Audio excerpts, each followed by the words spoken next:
What's up, everybody? Welcome back to Play by Play with Jay. I'm your host, Jordan, aka Jay, and thank you for tuning in to episode 4. And welcome back to the OG spot. If you were here in season 1 or season 2, then you know this was my home base where I did all my videos and recordings. And while I've been switching it up this season, I said, hey, let's come back to where it all started.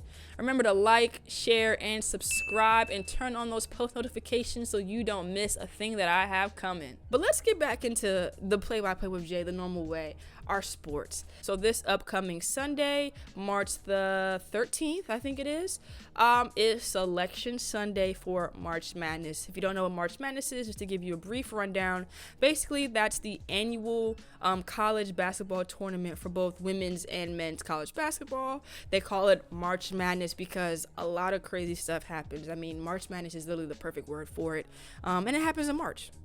I think that's just the easiest way to explain that.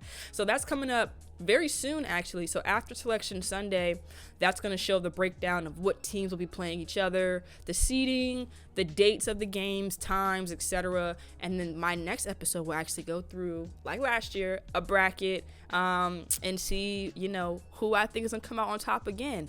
Like I say it every time, I'm kind of usually right, so I'm trying to keep the streak alive this year. I was dead wrong with the women's because I'm a Terps girl, so I was really pulling for Maryland women's basketball, and they fell short. And for the men's, I was spot on with Baylor men's basketball. But all I'm gonna say is, for the women, you might think, oh, UConn Paige Beckers, oh, Aaliyah Boston, South Carolina, oh, Nalissa Smith Baylor, oh, whoever else from whatever other school could possibly come out on the top. Just watch out for Caitlyn Clark in Iowa. Now, usually Maryland women's basketball wins the Big Ten tournament. Like, it's almost like an every year thing, like something that we don't even have to expect or, be surprised about. But this year, I can't remember when they got knocked out, but the Big Ten women's championship, Iowa won. Caitlyn Clark is that girl. She's a dog. I was just talking to my cousin about this last week. She's just different. Like, she has that Steph Curry range, meaning she can shoot from literally anywhere on the floor. Literally anywhere, but she has that LaMelo Ball mentality. Like, people don't. Steph Curry is actually like very humble. Like, well, at least to me. Like, and some people probably will say otherwise, but like I feel like we've seen much cockier players in the league. So when Steph Curry, of course, if you're making 12 straight consecutive threes, you're gonna hit a little shimmy afterwards. But it's not like he's like, oh, in your face, and he's that kind of guy, like a Patrick Beverly type. Nah, he's not like that at all. But, LaMelo Ball, however, everybody knows when he did the half-court shot and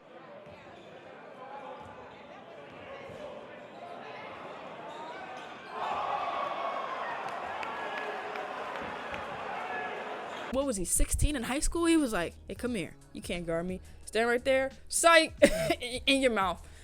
Just like that. Caitlyn Clark, she just be walking out. Give me the ball. Inbound.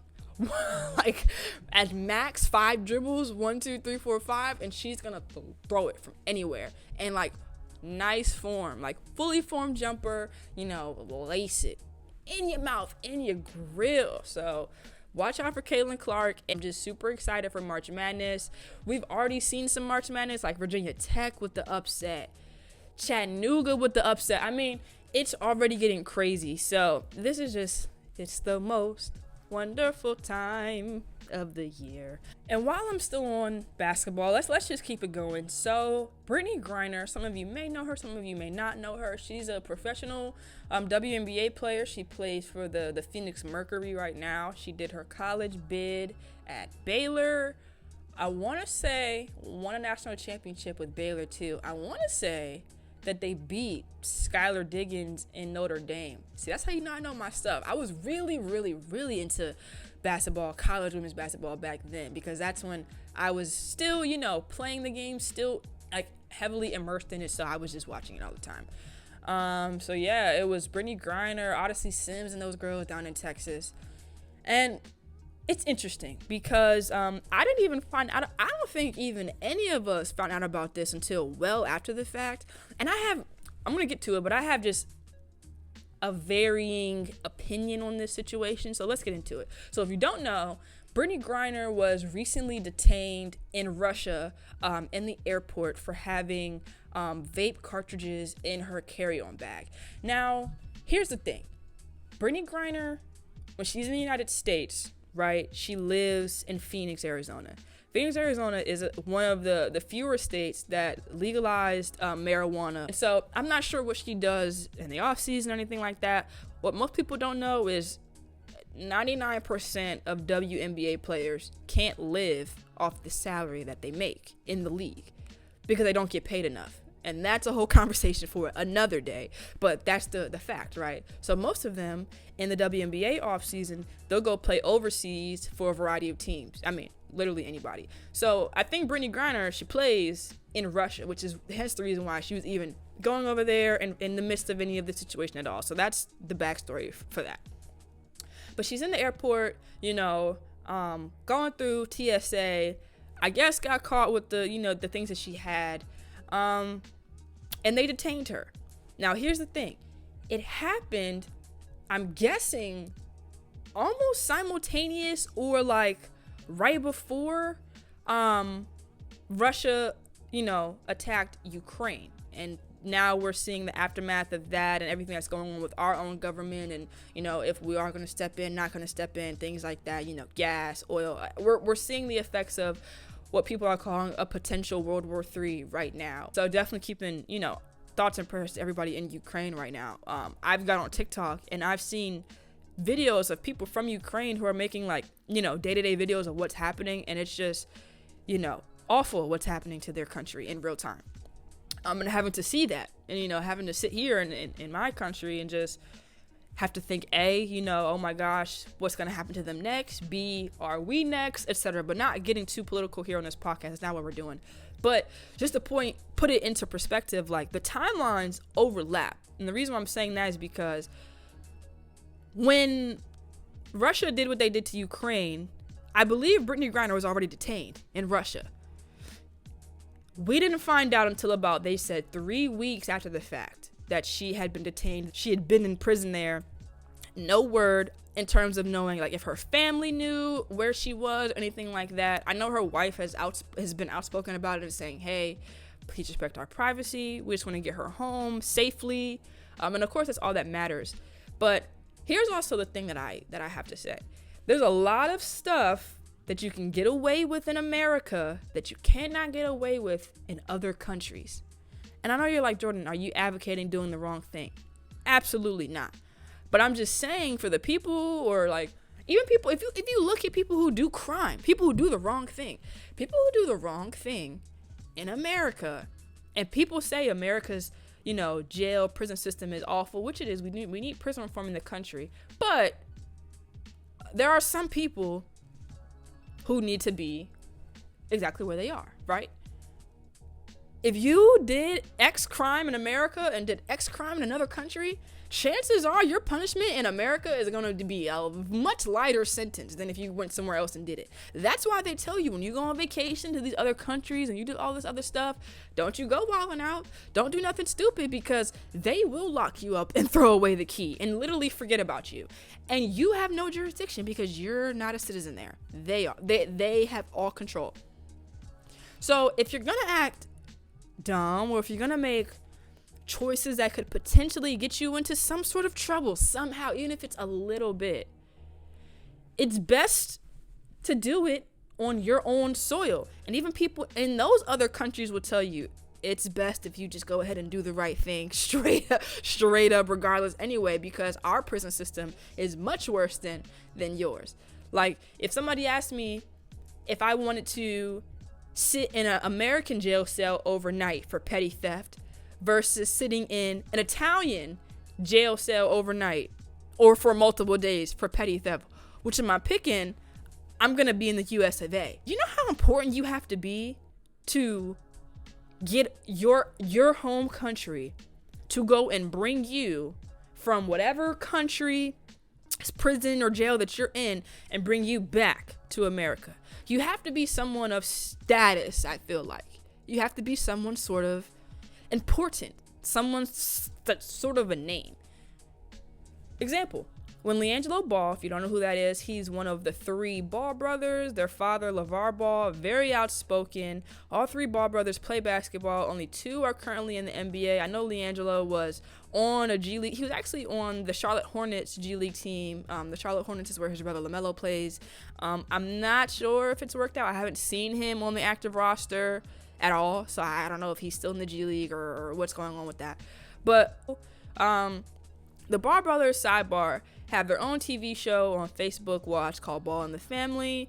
They're probably one of like the most talked about brother triplet set. They're not triplets, but the trio, that's what I'm going to say. They're the brother trio set. They're probably the most talked about.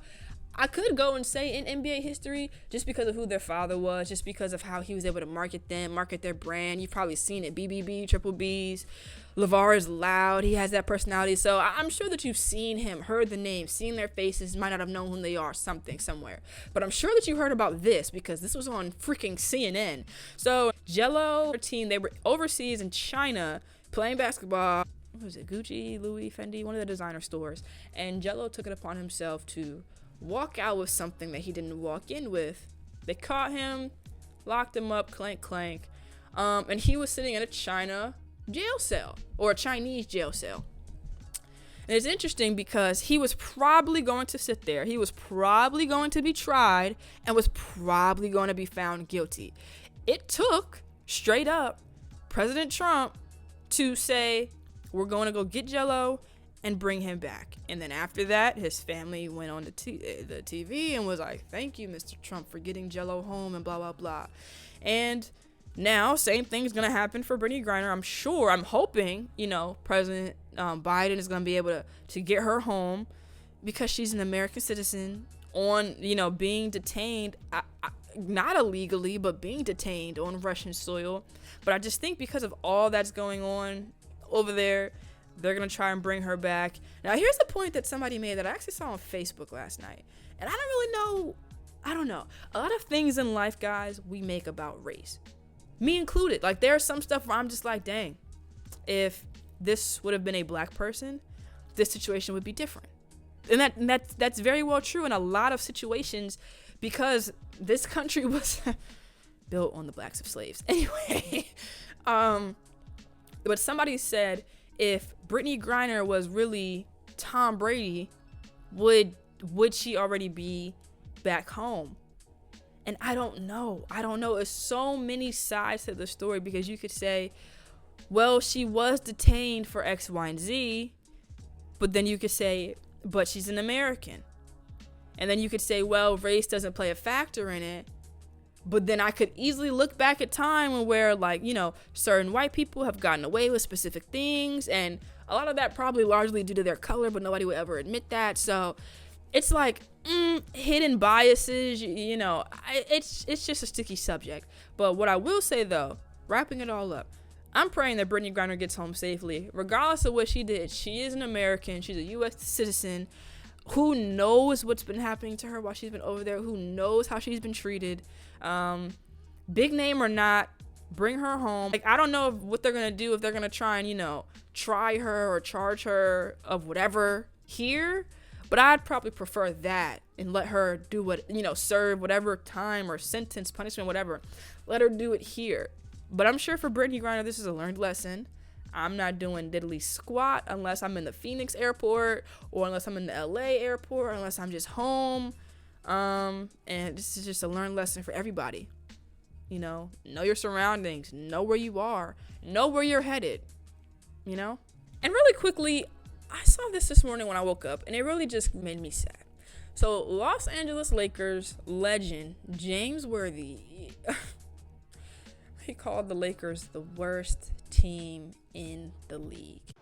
I didn't think that I didn't think that we could hit a new low, but we hit a new low tonight. The worst team in the league. And that's sad. When you got Lakers legends James Worthy, Magic Johnson, speaking out on how mid how mid the Lakers are this year, and it sucks because it's like LeBron has to drop 56 for a close win. And also, without getting too off track, here's my problem. And I was talking to somebody in my DMs about this the other day. Here's my big problem with Russell Westbrook. Now, I've actually, there are parts where I'm just like, shut up. I don't care. But then there are parts where it's just like, okay, I can respect that, right? So Russell Westbrook now is saying that he doesn't like when people call him Russell Westbrook. I'm one of the people who call him that because that's his name, right? And then I had to think for a second. I was like, dang, would I want somebody altering my name, my last name, my first name? Not necessarily, but I mean, people are going to do what they're going to do. So I can respect that, but his jumper is garbage. It's Russ. Hey, is this camera on me? Yes. Russ, your jumper, it's not good. Go in the gym.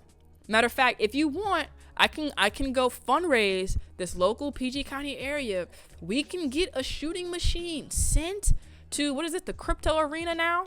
Because obviously they don't have one for you to use to work on your shooting pre and post the game. Obviously, with the $1 million deals that you've been getting these last couple of years, Mr. Triple Double, you don't have enough to fund a shooting machine for you to use to work on your craft. But you don't want nobody to call you Westbrook, but you won't work on that brick of a jump shot that you have. That doesn't make any sense. That's stupid. Use your common sense. So while we're gonna respect your wishes, you need to also respect ours. He be like, people hate me because they don't like how I play basketball. Dude, just the other night, what day is it?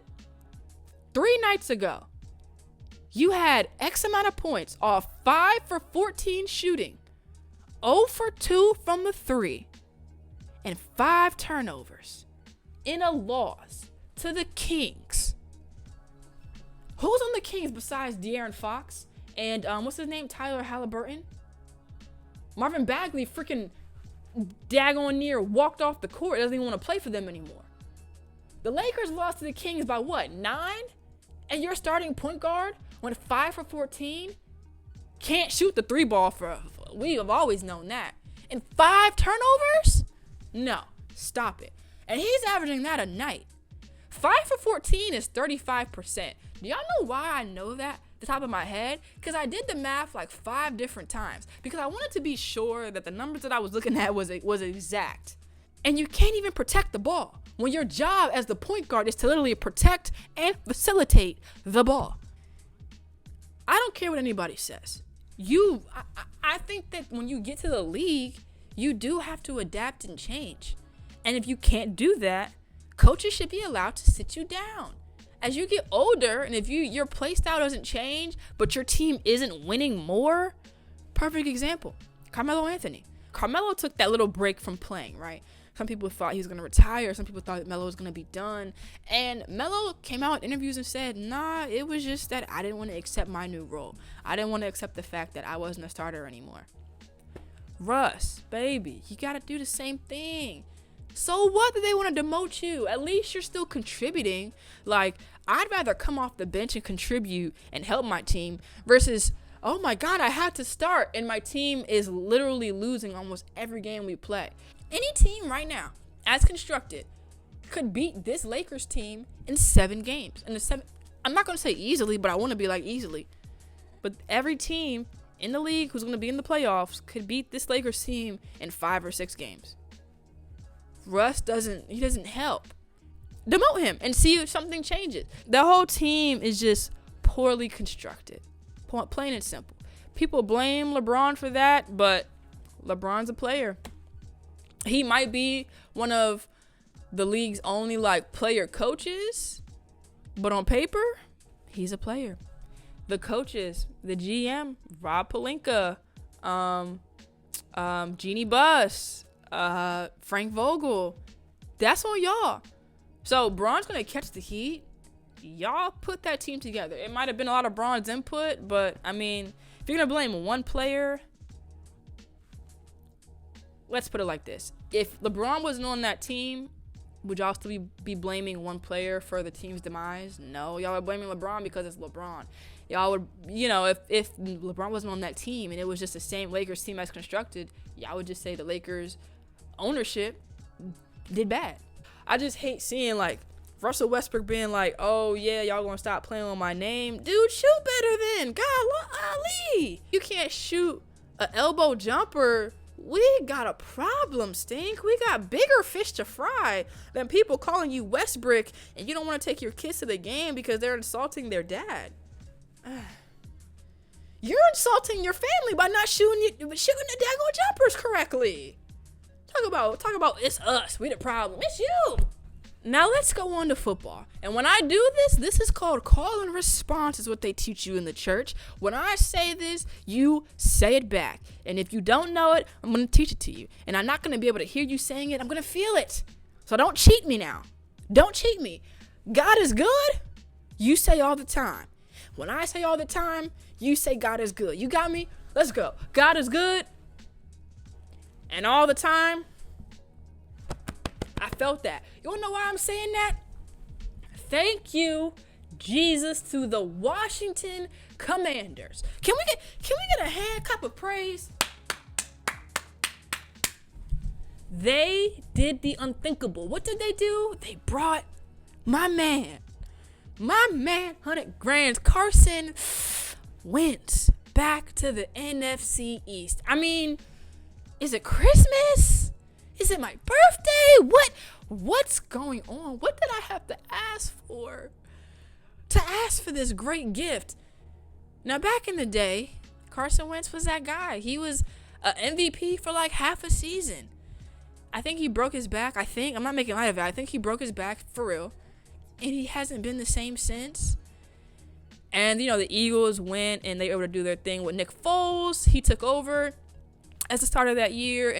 He went from Philly to Indianapolis. He did a year in Indianapolis, which was this past season. And then Washington traded for him, bringing him back. I don't know why. Because I thought Washington had a quarterback. No, who they have? Tyler Heineke was the guy, but there was somebody else. I don't know much about their team. Don't really care. But what I do know now is that even though my team doesn't have a secondary, we gonna eat. So I'm super ecstatic. More NFL news. Russell Wilson is now in the Mile High City. He is a Denver Bronco. I said this in talking with friends in the beginning. I said that, and I know that he got traded, so I know he didn't really have much of a choice as to where he went because they traded him. But I said that if Russell Wilson was no longer in Seattle, that it would be someplace that was beneficial for both him and Sierra, because we all know that his superstar wife Sierra has to maintain her brand and her image too, and Seattle was a good place for them, but they had to, the next phase of their life, they might have more children, continuing their family, more business ventures, because we know that the two of them be just randomly, they'd be like, idea, let's do it, because they have the money, they can do whatever they want.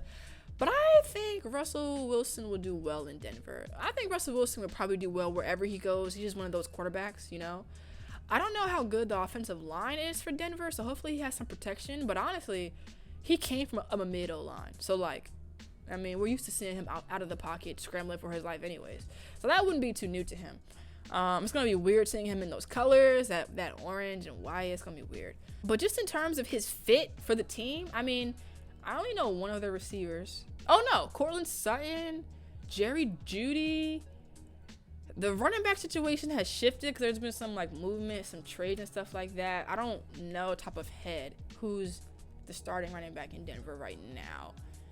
And I know Denver's defense is good. I know as a whole they're good. So, and if they get Von Miller back, oof. So, keep your eyes peeled for Denver. Era has ended in Seattle, man. I don't know. And then you got Calvin Ridley in Atlanta. Calvin Ridley is an Atlanta wide receiver. He played at Alabama. And this past season, he didn't play. He took the year off just for a mental health break, mental health reasons, which is fine. I'm glad that these professional sports leagues are giving players, more of leeway to be able to do that. And just take time, prioritize himself. I know Kevin Love in the NBA was very vocal about his mental health. DeMar DeRozan, another one in the NBA, very vocal about mental health. Simone Biles, gymnastics. You pretty much have, I don't know about MLB, but I think you've had at least like one person per major sports league or major sport that's been like, hey, my mental health is just not here right now, and I can't compete the way I want to, and so I'm going to respectfully not compete, and that's their choice to do that. But in Calvin Ridley's space from the game, as you could call it, we found out earlier this week that Calvin was actually, gambling. And not only was he spending his time gambling, he was gambling on NFL games. Now, here's the thing. Like, gambling, period. The game to gamble is like risky business. Like, the art of gambling is literally risking the biscuit, right? Gambling on any sports games, again, risky business, but an NFL game but here's the thing, against his counterparts, against the people that he, straps up against, lines up against, you're gonna bet against them. That's just straight up unethical, like across the board. It's not the equivalent to insider trading, but I feel like insider trading would bode him like well, opposed to gambling. At least insider trading, you have the exact scoop of exactly what's going on and you're putting your money down, versus you just being like, oh, all right, who play? What's the under? All right, bet. I'm going with my Falcons today. Could you imagine? Was he putting down bets on his own team? He came out in a tweet and was like, I only bet 1,500. First of all, number one, you're justifying your actions. Red flag. Number two, why bet against your own counterparts? Like, if you're going to bet and you're not playing, why not bet NBA, bet baseball, bet tennis, bet hockey, bet anything but against the people that you're going to play against once you return to the league, right? Was he betting when he was playing the year prior? Who knows? Nobody will probably ever know the actual truth but Calvin Ridley and his agent. But I think that's just dumb. And here's the thing. So he's suspended for the year now. For the next NFL season, he said he only gambled $1,500. He was going to make $10 million next year. $1,500. $10 million. So he took the year off last year for mental health. Then chose to gamble, his own personal choice, gambled under $2K, but still ended up gambling away his $10 million salary.